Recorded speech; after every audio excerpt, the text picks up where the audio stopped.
Hello বন্ধুরা, তো সকাল সকালে আমাকে দেখতেই পাচ্ছ পাড়াতে কি অবস্থা করে দিয়েছিল। আর এইদিকে দেখো আমাদের বাড়ির গোপাল কত সুন্দরভাবে হোলি খেলছে। এই দেখো কত সুন্দর আবির মাখছে ও। তো গোপালের হোলি খেলার পরেই আমরা বাইরে গিয়েছিলাম, আর বাইরে পাড়াতে দেখছি অনেক লোক এসছে, এত এত রং মেখে এসছে ওরা, কি অবস্থা করেছে দেখো আমার।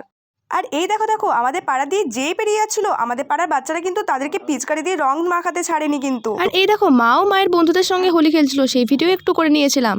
আর তারপরে আমরা গিয়েছিলাম পোড়ামাটির হাট। আর বিষ্ণুপুরে হোলি উৎসব পোড়ামাটির হাটে দেখতে যাব না, সেটা তো কখনো হতেই পারে না।